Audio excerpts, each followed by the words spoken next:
Buenas tardes, amada familia de la radio Arcoíris de Amor. Gracias por estar escuchando este devocional, uno más entre las llamas. Les saluda Liliana Álvarez desde el conurbano bonaerense en la República Argentina. Que Dios les bendiga, mis hermanos. Estamos en una semana intensa, hermano querido. Tan intensa que sentimos que no damos más. No sé si a ustedes les pasa, me pasa a mí, le pregunté a varias personas, a varios hermanos cómo se sienten, también se sienten que no dan más, igual que yo, hermanos amados. No sabemos por qué, lo que pasa, la situación de mi país, la situación económica, la situación social, no da para más, hermanos queridos. Estamos mal y no somos los únicos. Yo lo siento así, me preocupa, oro, llevo mis preocupaciones al Señor, ¿no? Pero sin embargo, a medida que se aproxima más, ¿no? La venida de nuestro Señor, los tiempos finales, ¿no? A medida que se aproxima más, más intensidad tenemos, ¿no? Es más intenso esto de la oposición, porque si bien sabemos que somos hijos de Dios, que vamos a tener oposición porque vamos en contra, ¿no? De los valores del mundo, de este mundo, ¿no? Eh, lo sentimos muy pesado, hermanos amados. Y vamos a leer, quiero compartir con ustedes en Primera de Tesalonicenses 3, del 1 al 5. Esa es una carta del apóstol Pablo a los tesalonicenses, que estaban pasando persecución religiosa y estaban pasando oposición, ¿no? Había gente que se oponía a la predicación de la palabra del Evangelio, ¿no? Y perseguían a los apóstoles, al apóstol Pablo, a los creyentes convertidos, ¿no? Eh, se había, se había, había sucedido un alboroto, ¿no? Alboroto es cuando hay una protesta con mucha gente oponiéndose, ¿no? Acá yo lo interpreto así, con carteles, con pancartas, con ruido en la calle, con movimiento social, ¿no? Pero en este caso era por oposición religiosa. Había judíos, había gente celosa, que se oponía a la predicación del apóstol Pablo. Y dice así la palabra del Señor: por lo cual, no pudiendo soportarlo más, acordamos quedarnos solos en Atenas y enviamos a Timoteo, nuestro hermano, servidor de Dios y colaborador nuestro en el Evangelio de Cristo, para confirmaros y exhortaros respecto a vuestra fe, a fin de que nadie se inquiete por estas tribulaciones, porque vosotros mismos sabéis que para esto estamos puestos, porque también estando con vosotros os predecíamos que íbamos a pasar tribulaciones, como ha acontecido y sabéis. Por lo cual también yo, no pudiendo soportar más, envié para informarme de vuestra fe, no sea que os hubiese tentado el tentador y que nuestro trabajo resultase en vano. Estaban pasando tribulación. ¿Qué es la tribulación? Es un dolor que viene de afuera, es una emoción intensa, ¿no? Una emoción intensa de dolor que viene de afuera, de un mundo injusto en el cual estamos inmersos, de una naturaleza caída, ¿no? Pecaminosa, en la que nos movemos nosotros los hijos de Dios, que vamos en camino contrario, hermanos amados. Y a veces cuando pasamos estas tribulaciones, oposiciones de otros, ¿no? La violencia de otros, el dolor, el dolor, sentimos que no damos más, hermanos amados. Sentimos que nadie nos entiende. O sentimos a veces que somos los únicos que estamos pasando, pero sabemos que también tenemos nuestros hermanos, que tenemos la iglesia. La iglesia tiene que estar unida en oración y en intercesión, hermanos amados. A veces el que no lo padece, no, el que no lo siente, el que no lo siente como suyo, ese dolor, esa tribulación, es mucho mejor cuando se pasa en unidad, cuando se comparte con otros hermanos. No nos quedemos solos con el dolor, solos con la tribulación. Acá el apóstol dijo que se había quedado, habían decidido, acordado quedarse solo en Atenas, ¿no? Pero bueno, le preocupaba la iglesia, le preocupaba la iglesia de Tesalónica que había dejado allá, ¿no? Hermanos amados, más que su tribulación, le preocupaba, ¿no? Que el trabajo del Señor no haya sido en vano, ¿no? Eh, Vamos a ver por qué esa tribulación, dice en el versículo de 2 Corintios 8. Porque, hermanos, no queremos que ignoréis acerca de nuestra tribulación que nos sobrevino en Asia, pues fuimos abrumados sobremanera, más allá de nuestras fuerzas, de tal modo que aún perdimos la esperanza de conservar la vida. ¿Y qué pasó acá? ¿El apóstol Pablo que no tenía fe para tener fuerza y para seguir adelante? No, no es así, hermanos queridos. A veces es tan fuerte la oposición, la tribulación, ¿no? Que somos sinceros ante el Señor, que somos sinceros en detalle con el Señor, de cómo nos sentimos, ¿no? Acá el apóstol decía que no quiere que ignore, que la iglesia ignore. La iglesia debe saber, ¿no? Para que ore, porque la iglesia se mantiene unida y el Señor escucha las oraciones de la iglesia, ¿no? Dice que se sentían abrumados, ¿sí? Abrumados quiere decir angustiados, agobiados, con la sensación de no dar más y de querer morir, ¿no? Querer morir es eh, no es falta de fe, sino que muchas veces la situación sobrepasa nuestras fuerzas, ¿no? Ahí es cuando empieza el obrar de Dios, cuando nosotros no damos más, porque nosotros para Dios somos lo más precioso, lo más preciado que tiene el Señor. Y Dios sabe realmente cómo nos sentimos. Dios sabe si estamos tristes, ¿no? Si tenemos preocupaciones. A veces creemos que estamos solos pasando esa situación y decimos, ¿dónde está Dios que le hace milagros a otros y a mí nada? ¿No? No hay ese dolor terrible que sentimos cuando no vemos la solución inmediata, cuando los días pasan y las cosas no se dan, cuando la oposición aumenta, se intensifica, hermanos amados. Y ya el mismo Jesús nos dijo que su camino no iba a ser fácil, ¿no? Que iba a ser un camino angosto, que muchos son los llamados y pocos los escogidos, que pocos son los que van a resistir, ¿no? Que Dios nos dé fuerza para resistir, que Dios nos dé fuerza y esperanza para seguir adelante.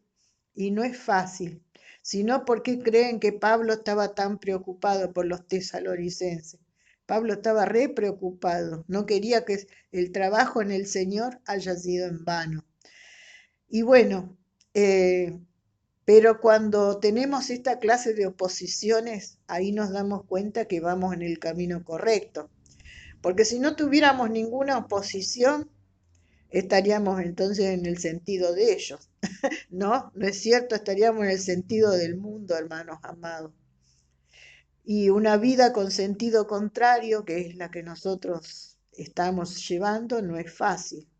No es fácil por los problemas económicos, por las persecuciones en nuestro trabajo, ¿no? Porque por vivir con estorbos en nuestro camino, ¿no? A veces nosotros sentimos que todo lo que uno hace le lleva el doble de esfuerzo que a las otras personas. Yo a veces siento, ay, sí, qué sé yo, tardé 4 años en hacer una carrera cuando a otro le llevó la mitad de años, no le llevó 2 años. ¿Por qué tardé 4 años? Porque tuve que trabajar, porque a veces necesitaba dinero y no me alcanzaba para ir a cursar unas materias, ¿no? Sentimos que nuestro caminar es más esforzado que el de los demás, ¿no? Bueno, pero no es fácil, ¿no? Pero es distinto. El enemigo no quiere que salgamos de su territorio, por eso nos lleva a nosotros la contraria, ¿no? y nos lleva a sufrimientos y nos lleva a padecimientos y a cosas así, ¿no? Pero no es de Dios. Dios dice en Jeremías 29 que Él tiene pensamientos de paz y no de mal para nosotros, ¿no? En cambio el enemigo vino a matar y a destruir. Dios, sin embargo, a pesar de que tengamos esos problemas que nos trae el enemigo, Dios no lo saca el problema. ¿Por qué? Porque lo va a usar, ¿no? Dios agarra ese problema y lo usa para otra cosa, ¿no? Bueno, el dolor es una cosa de todos, para todos nosotros, seamos creyentes o no creyentes, pero nosotros los creyentes los sobrellevamos de otra manera, ¿no? También los que no siguen a Dios también tienen que pasar cosas, ¿no? Este mundo le pertenece al enemigo y por lo tanto, desde que hemos pecado, nos echaron del paraíso y estamos acá en la tierra, ¿no? De paso, ¿no? Tenemos que atravesar ese camino de dolor como una ley de la vida. Pero Dios agarra ese dolor, esa tribulación momentánea, que es esa tribulación, porque es por el momento, que no es para siempre, ¿no? Esa tribulación momentánea y la usa para nuestro crecimiento, hermanos amados. Después que pasamos esa tribulación, ahí se va a determinar qué clase de vaso somos para el Señor, para que el Señor lo use, ¿no? Si somos un vaso de madera, no va a quedar nada de nosotros después de la prueba. Pero si eres un vaso de oro, quedará más pulido, más precioso. Ahí se va a demostrar de qué madera estamos hechos. ¿Estamos hechos de madera o estamos hechos de oro, hermanos amados? Oro precioso y pulido, ¿no? Que el Señor nos use, hermanos amados. Derrama tu alma delante del Señor, cuéntale tu dolor, dísele al Señor en sus oraciones. El Señor nos ha dado lágrimas para lavar el alma. Cuando lloramos delante del Señor en los secretos, en nuestras oraciones, lloramos y le contamos en detalle lo que otras personas nos hicieron, de esa persona que te hirió, ¿no? Y podemos perdonar delante del Señor a la persona. Le dejamos al Señor esa persona y la soltamos, ¿no? Para que el Señor se ocupe, ¿no? Y nosotros alejarnos de esa persona, alejarnos, enfocarnos en el Señor, dejar de lado a la persona que te hirió, a ese jefe que te abruma, que todo el tiempo te maltrata, que todo el tiempo abusa de ti, te aumenta las horas laborales, te paga poco. Déjalo en las manos del Señor, hermano amado. A esa persona que todo el tiempo te amenaza, que todo el tiempo te está diciendo que te van a echar, que te van a despedir, ¿no? Que te van a sacar del país, ¿no? Hay amenazas todo el tiempo contra nuestra vida, oposiciones, ¿no? El Señor es nuestro Dios, no tenemos un Dios cualquiera. Llevemos todas nuestras ansiedades al Señor. La palabra de Dios nos dice que cuando tengamos tribulaciones, el Señor siempre va a estar con nosotros, en medio de nosotros. El rey David, que era una persona también perseguida, confiaba en el Señor. En el Salmo 23:4, el rey David decía, aunque ande en valle de sombras y de muerte, no temeré mal alguno, porque tú estarás conmigo. Dios nunca nos va a dejar, hermanos amados. Yo una vez intenté dejarlo al Señor, pero el Señor nunca me dejó. Cuando tuve que pasar cosas duras, difíciles, yo lo dejé al Señor, quería dejarlo, pero el Señor a mí no me dejaba, hermanos, nunca nos deja el Señor. Al Señor le importa cómo estamos, qué sentimos, cómo nos sentimos, ¿no? El pueblo de Israel, cuando estaba en el desierto, cuando no tenían para comer, Dios le dijo a Moisés, dile al pueblo, ¿no? Que vayan a dormir y a la mañana siguiente se levanten temprano a recoger el maná del cielo. Tal vez tú en este tiempo no tienes trabajo, no tienes comida, no tienes paz en tu familia. Tu familia es todo un griterío, todo un quilombo, como decimos acá en la Argentina, ¿no? Tienes problemas familiares, no duermes, estás todo el tiempo nervioso, hermano amado. Ponte más tranquilo y duerme, descansa, ¿no? Y a la mañana levántate temprano y sal a la calle y busca del Señor y no sabes qué puede hacer el Señor en ese día. El Señor puede hacer cosas maravillosas, el Señor puede hacer milagros. El Señor no ha cambiado, hermanos amados. Vamos a orar en esta noche para darle gracias. Señor Jesús, te doy gracias, mi Dios, Dios de amor y de la gloria. Gracias, Padre amado, porque siempre estás con nosotros, porque tu fuerza poderosa está con nosotros para sostenernos, Señor. Y aún, Señor, te damos gracias porque tú usas, Señor, nuestras tribulaciones, Señor, para bendecirnos, para cambiarnos, para moldearnos, Señor. Te damos gracias en esta noche, Señor, en el nombre de Jesús. Amén y amén. Gracias, hermanos amados, por escuchar este devocional. Nos vemos la próxima semana, si el Señor quiere. Que tengas una semana bendecida, hermanos amados.